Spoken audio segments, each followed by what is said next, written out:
मानिसको पहिलो पाप जसमा आदम र हव्वाले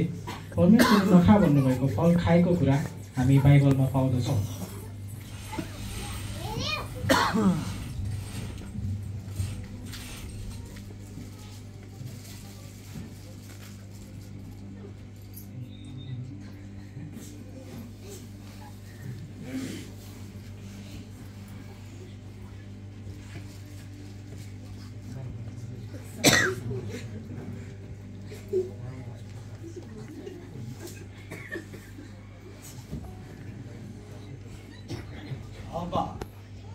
तिमीलाई परमेश्वरले यस बगैँचाको रुखको कुनै पनि रुखको फल नखानु भनी भन्नुभएको छ। बगैँचाका रुखका फलहरूलाई खाऊ, तर बगैँचाको रुखको बिचमा भएको फलको विषयमा चाहिँ परमेश्वरले यसो भन्नुभएको छ, तिमीहरू यसलाई नखानु र नखानु, नत्र त तिमीहरू मर्नेछौ। होइन, तिमीहरू मर्ने छैनौ, किनकि परमेश्वर जान्नुहुन्छ जुन दिन तिमीहरूले त्यस रुखको फल खानेछौ तिमीहरूको आँखा खुल्नेछ र असल र खराबको ज्ञान पाएर तिमीहरू परमेश्वर जस्तै हुनेछौ।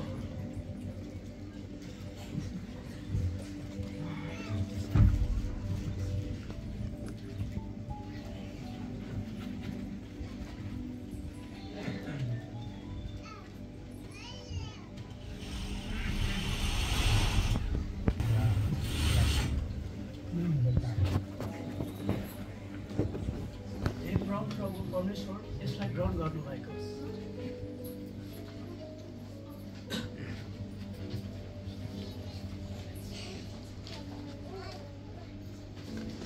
हे परमप्रभु परमेश्वर यसलाई ग्रहण गर्नुहोस्। त्यो हामीले दिएको चाहिँ ग्रहण गर्ने, मैले दिएको चाहिँ ग्रहण नगर्ने, पक्र त्यसलाई। हाबिल मेरो भाइ आऊ हामी खेतमा जाऊ। भाइ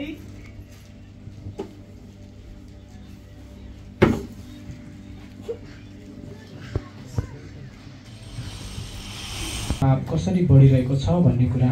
हामी एकजना व्यक्तिको जीवनबाट हेर्नेछौँ। शनिबारको दिन काममा पनि जाने बेला भइसकेछ। हजुर ए त झिम्केला भयो मम्मी। ल हजुर राम्रोसँग चल जानु, म काममा जान्छु। के गर्नु मम्मी, चल त मलाई पनि जानु मन थियो। अब साउबारी छुट्टी दिनु भएन, फेरि काममा नगयो भने घरको बेला चलाउनु पनि गाह्रो छ।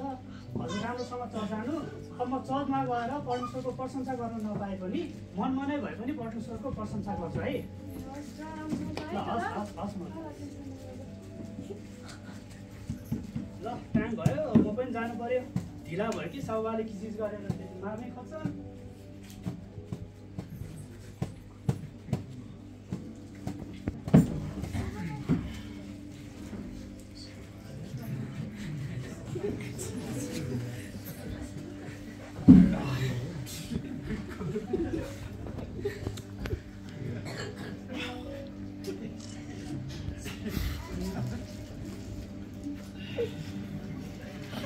बल्लो गाउने सामेलाई 50,000 पैसा दिएको। नमस्कार कान्छा। पैसा दिएर खाना समाज गर्छ।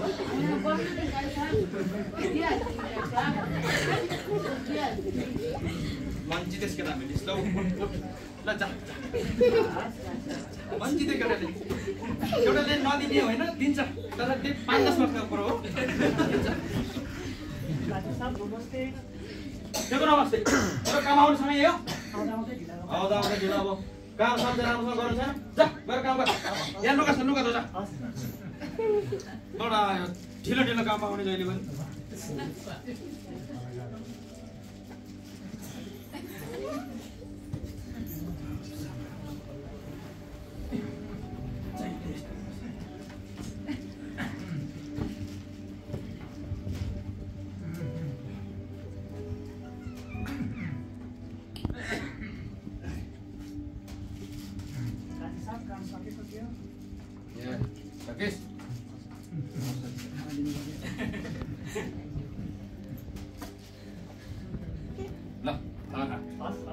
एकछिन त मालिकसँग बसेर खाने हस्तीको मान्छे होस्, त्यहाँ गएर बस। अडायो मालिकसँग बसेर ल खा मालिकसँग बसेर खाना खान्छ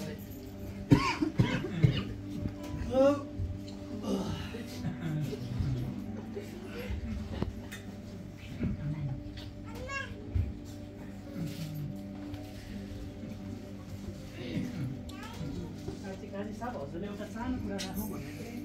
त्यो कुरा हो भन् अब यो शनिबार चाहिँ यतिकै भइहाल्यो हजुरले छुट्टी पनि दिनु भएन सर जान पाएन गाडी साहब अब अर्को शनिबारदेखि चाहिँ हजुरले यसो मिलाएर छुट्टी दिनुभयो म सर जान पाउँथेँ। के रे तँलाई छुट्टी चाहियो रे शनिबार तँलाई चर्च जानुपर्ने चर्च गरेर पैसा आउँछ तँलाई काम गर मेहनत गर्न बल्ल त पनि यो दो काजी जस्तो भन्छ छुट्टी सिटी पाउँदैन बडा आयो छुट्टी माग्ने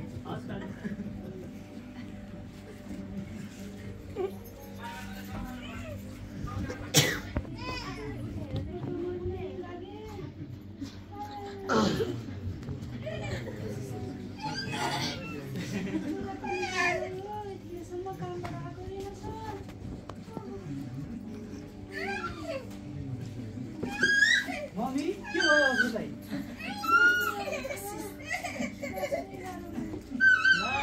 के भयो होला मम्मी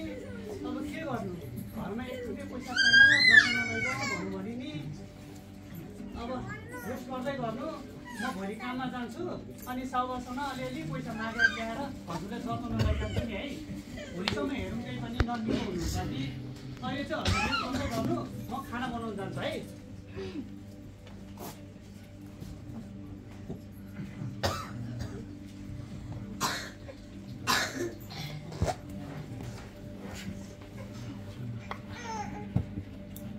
मम्मी खाना पाक्यो खाना खान जाऊँ है ल म हजुरको लागि प्रार्थना गरिदिन्छु एकचोटि अनि खाना खान जाऊँ है त हामी ल बिस्तारै उठ्नु है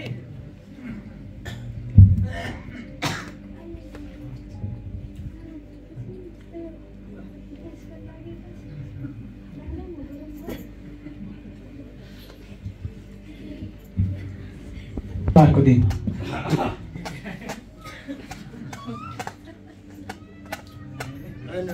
कुर्सी कहाँ भयो मेरो मेरो कुर्सी नै काजी साहब ल्याइहाल्यो है काजी साहब यसमा बस्नु साँच्चै काजी साहबलाई सानो कुरा राखौँ भनेको थिएँ काजी साहब के कुरा हो भन् अलिअलि खर्च दिनुहुन्छ कि भन्ने आश गरेको थिएँ के रे तँलाई पैसा चाहियो रे के को लागि चाहियो पैसा घरमा मम्मी साह्रै बिरामी हुनुहुन्छ काजी साहब घरमा एक रुपियाँ पैसा छैन मम्मीले जचाउन लाग्नु पर्ने थियो हजुरले अलिअलि पैसा दिनुभएदेखि मम्मीले जचाउन लैजाउँ कि भनेर नि काजी साहब ए तेरो आमा बिरामी भयो मैले तँलाई पैसा दिनु पर्यो हजुर छैन पैसा छ 1 रुपियाँ पनि पाउँदैनस् यसै गरी सारा गाउँलेहरू बिरामी हुँदै जान्छन् सबैले पैसा पार्दै हुँदैन म पनि त यस्तो कङ्गाल पनि हुँदिनँ जसले 1 रुपियाँ पैसा पाउँदैनस् काम गर राम्रोसँग काम गर तेरो महिना नपुगेसम्म यो दोक गाडीले 1 रुपियाँ दिइरहन्छ तँलाई आयो पैसा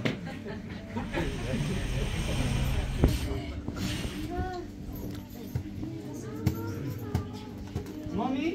कस्तो छ अहिले हजुरलाई अलिक कम भयो के गर्ने होला मम्मी अब मैले काजी साहबसँग पैसा मागेको काजी साहबले पनि उल्टै कराएर पठाउनु भयो अब परको साथी एउटा सानो भन्ने साथी छ म उसलाई फोन गरेर पैसा माग्छु नि मम्मी उसले दियो भने अनि जताउन जाने अरे है हेलो श्यामे कता छौ तिमी हेर न मलाई त पैसाको साह्रै खाँचो परेको थियो घरमा मम्मी सिकिस्तै बिरामी हुनुहुन्छ तिमीले अलिअलि पैसा दियो भने मम्मीलाई जताउन लैजान्छु भनेर नि ए छैन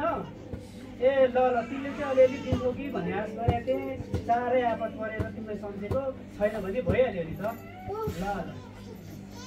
सानो साथीले पनि पैसा दिएन अब हामीले गरेको बेलामा कसैले पनि पैसा पठाएन कसैले पनि सहयोग गरेन अब के गर्नु त टेन्सन नगर्नु रेस्ट गरेर बस्नु म काममा जान्छु अब हाम्रो अरू कोही नभए पनि परमेश्वर हुनुहुन्छ नि अब अरूले हामीलाई साथ नदिए नि के भयो त हाम्रो परमेश्वर हुनुहुन्छ हामी परमेश्वरमा भरोसा राखेर परमेश्वरमा प्रार्थना गरौँ परमेश्वरले निको पार्नुहुन्छ नि है मम्मी ल हुन्छ म हजुरको लागि प्रार्थना गरिदिन्छु अनि काममा जान्छु है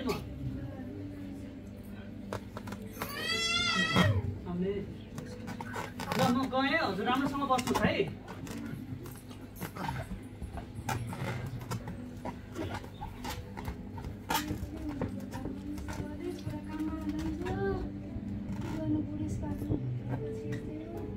पनि अब जानु पर्यो घरको धन्दा हेर्नु पर्यो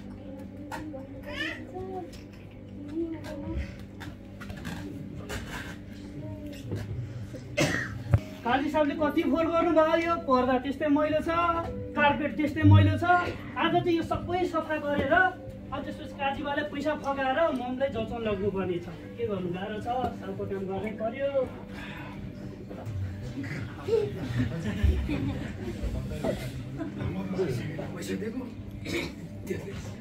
नमस्कार काजी साहब यहाँ बस्न आउनुहोस् नमस्कार नमस्कार के भन्न आइस भन् यसो पैसा दिनु के भन्नु पुरानो पैसा चाहिँ दिँदैन अझ नयाँ पैसा चाहियो भन्छ है त्यो त काजीले म हाल्छु एउटा आयो पैसा ममले जचाउन लैजाउँला भन्ने आश थियो अब त्यो पैसा माग्न आउनेले त पाउनै हालेर छोडाएको छ पैसा माग्यो भने त मलाई आज नि कुरा हे परमेश्वर मैले पैसा जुटाएर मेरो मम्मीलाई जचाउन लाग्न त सकिनँ अब हाम्रो जे भने पनि तपाईँ नै हुनुहुन्छ मेरो मम्मीको जीवन तपाईँकै हातमा सुन्छु तपाईँले नै मेरो मम्मीलाई निको पार्नु भएको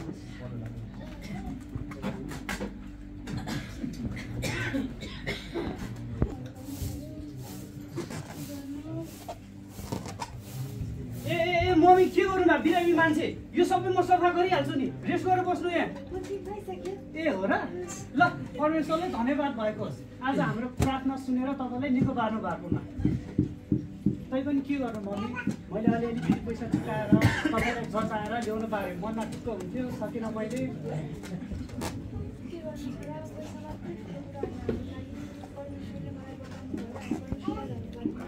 हो नि मम्मी परमेश्वरलाई धेरै धेरै धन्यवाद भएको होस् आज हाम्रो पुकारा सुनेर तपाईँले निको पार्नु भएको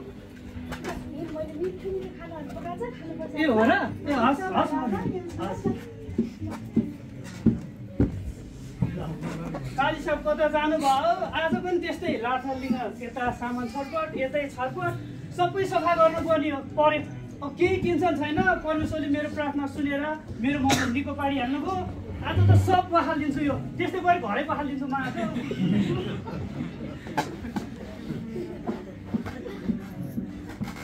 अरे रामे हजुर काजी साहब सधैँ पैसा पैसा भन्ने त आज त खुसी भएर काम गरेर के भन्नु म त एकदम खुसी छु नि काजी साहब आज मैले पैसा जुटाएर मम्मीले जचाउन सकिनँ काजी साहब तर नि के भयो त परमेश्वरमा भरोसा राखेर मैले प्रार्थना गरेको थिएँ परमेश्वरले मेरो प्रार्थना सुनेर मेरो मम्मीले आज निको पार्नु भएको छ म त एकदम खुसी छु काजी साहब आज हेर्नु न म सबै घरै पखालिदिन्छु आज त्यस्तै गरी तपाईँलाई नै पखालिदिन्छु काजी साहब के अरे परमेश्वरले तेरो आमालाई निको पार्नु भयो अरे हजुर हो नि बात छ तेरो आमालाई परमेश्वरले निको यो सब तैँले मसँग पैसा असुल गरेको नाटक गर्छ होइन होइन पैसा असुल नाटक गर्छस् नाटक गर्छस् पैसा असुलले बडा आयो पैसा असुल खोज्ने मान्छे काजी साहबले लगाएर बसिरहँदै हुनुहुन्छ काजी साहबले तपाईँले यी बात हुन्छ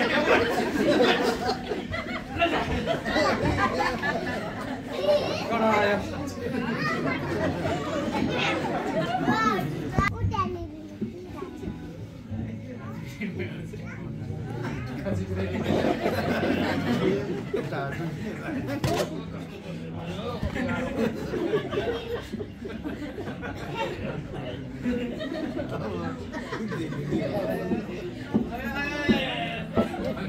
कति पेट चस्के गयो मेरो मोटो भाइ निक्ले गर्दैछ एक्लै छु उता गर्न लागेको नि तोप काजी नि यो तोप काजी हस्पिटल लैजा रे अस्ति मलाई पैसा दिएँ भन्दा चाहिँ नदिने तु हस्पिटल लग तर मऱ्यो नि मऱ्यो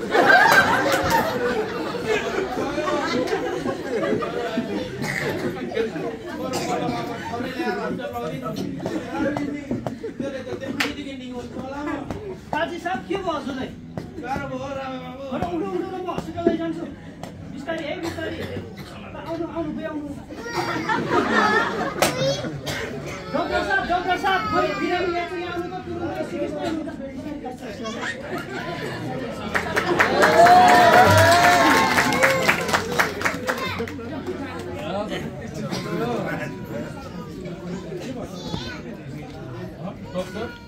ए रामे जान रामे तरे नस बोला न कहाँ जाने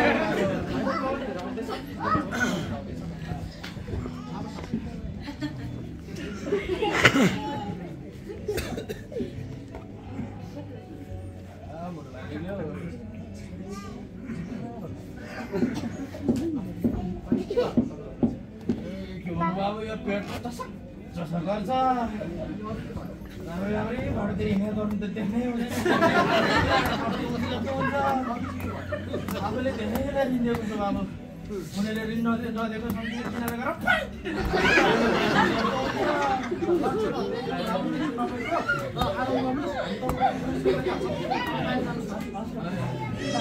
मेरो मुटु बाहिर निक्ल्यो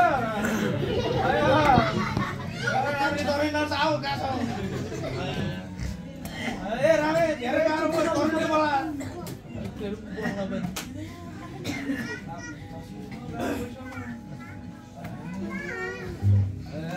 गाह्रो भएको यो कति साह्रो भएको यो के हजुर हजुर मेरो नोकर आएको नाम के भएको रामै हो रामे चोरी हामी भित्र आइदिनुहोस् त ल अब हामी तपाईँको उहाँको मानिसको सबै चाहिँ गऱ्यौँ हाम्रो हस्पिटलको जति पनि साधनहरू छन्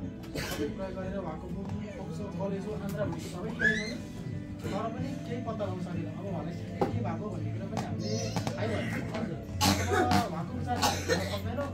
तपाईँ काला भन्छ के भन्छ आफू विचार गर्छ है त नचोक्राइ सर आफ्नो ख्याल राख्नु होला है त मलाई पहिले थाहा थियो कि उपचार गर्दैन भनेको अघि राम्री तरुण रस बोलाएको म अघि भने राम्रो खाने नि घरै जाने हो र काजी साहब अब ल बिस्तारै बिस्तारै बिस्तारै गाह्रो भएको बिस्तारै ल्याउनु है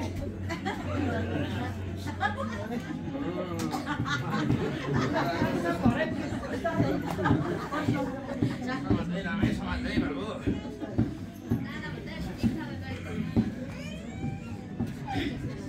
बाबु तपाईँ मैले जिन्दगीभरि कहिले राम्रो गरेन सधैँभरि कुटे पिटे मात्रै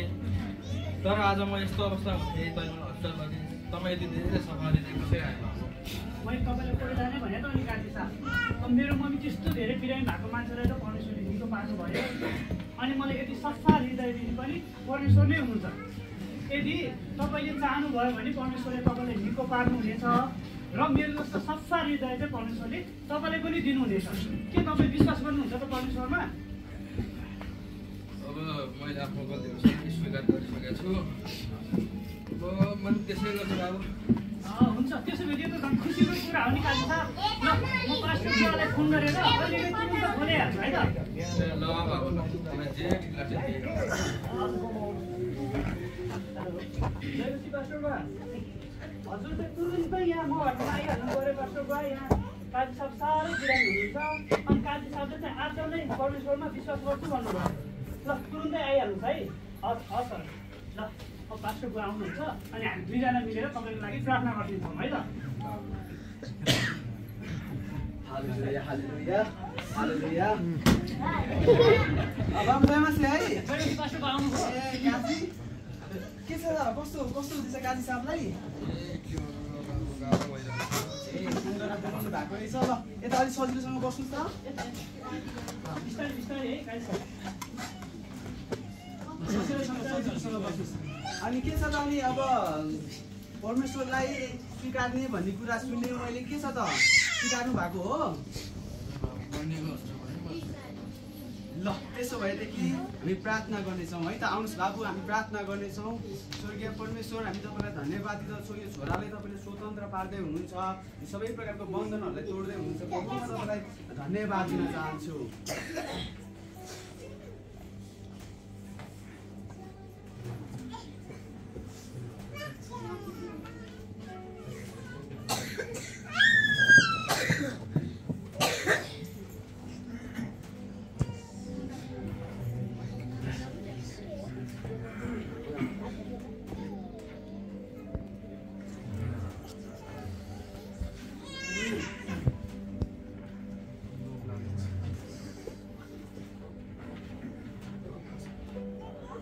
परमेश्वर हामी तपाईँलाई धन्यवाद दिँदछौँ सबै प्रकारको पापको बन्धनहरूलाई यो छोरालाबाट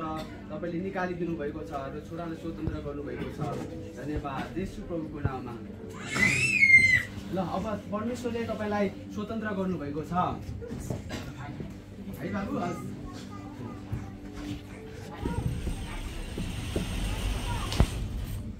हुन्छ जनसिंह सबैलाई म चाहिँ कुनै समयमा यसो गरेर धेरै पापमा डुबेको मान्छे र कसैलाई पनि नराम्रो नगर्ने, जसलाई पनि हेप्ने मात्रै, पैसाको धेरै घमण्ड गरेर हिँड्ने मान्छे म। तर परमेश्वरले चाहिँ मलाई एक दिन उहाँको एकजना जनसँग भेटाउनु भयो र त्यो बेलादेखि चाहिँ आज मलाई यस्तो जीवन दिनुभएको छ।